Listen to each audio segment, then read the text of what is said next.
all the news from WTCN TV's expanded news gathering facility. WTCN TV, Channel 11. This is KARE 11 News at 10.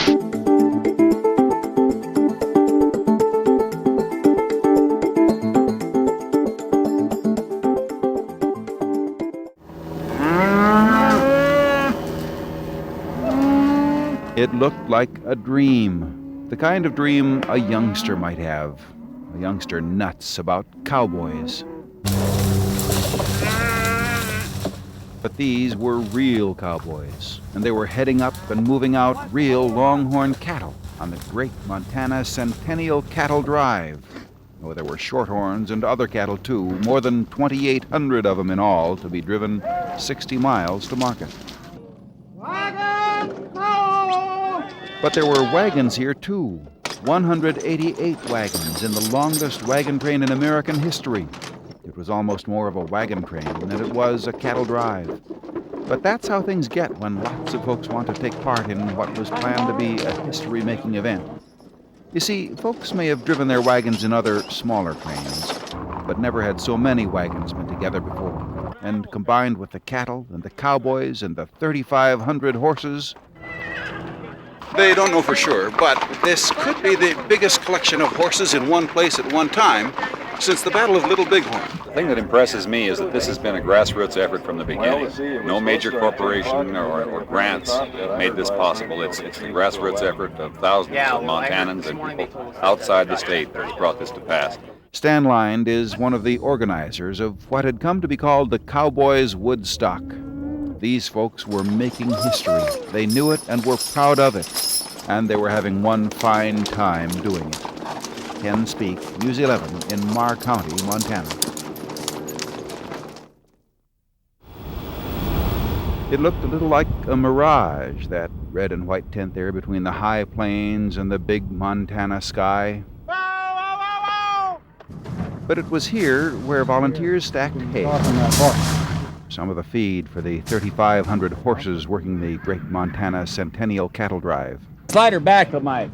It was here they built portable hot water showers, should any of the 2,400 participants want one. Of course, nobody would have admitted needing one.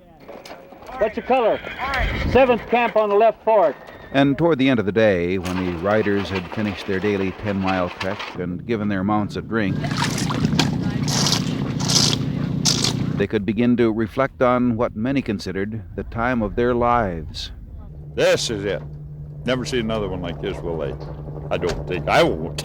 I think a lot of people would just rather have it back, would rather experience the way it used to be instead of the way everything is nowadays. Yep, it was a nostalgic experience.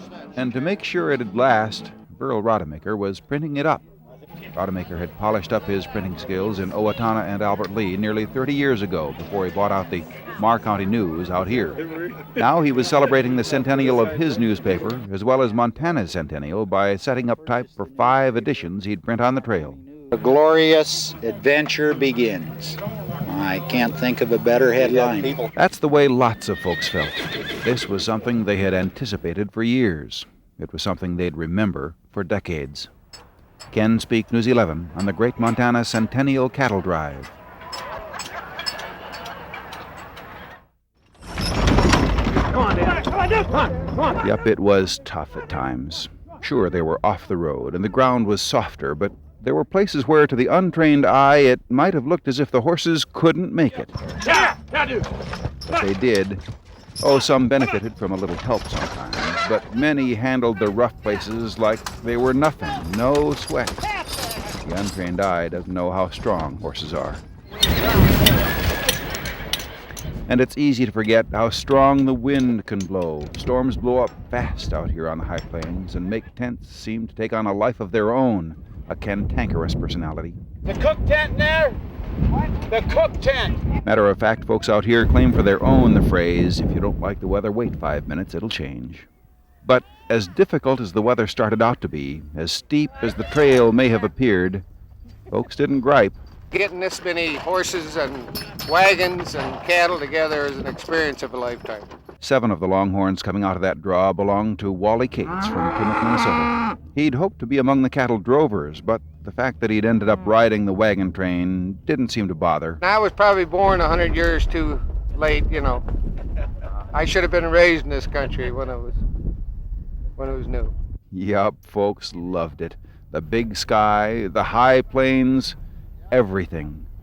Now, if toward the end of the week folks appeared a little dusty, a little weather-worn perhaps, that was all right, because they'd participated in the Great Montana Centennial Cattle Drive, and it'd be a long time before they'd forget that experience. It might even be a long time before they'd realize the historical significance of what they'd accomplished. Ken Speak, News 11 in Yellowstone County, Montana.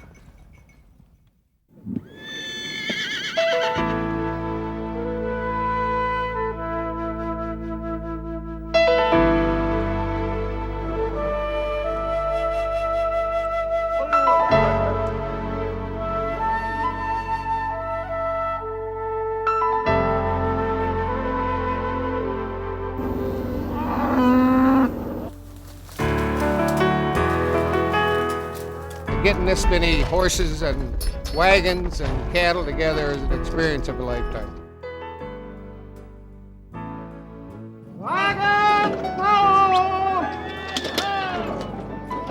I think it's more the heritage. Everybody would rather be back in the old days and do this once in a while.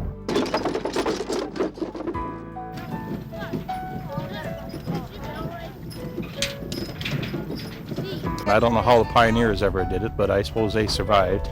And I've never seen anything like this.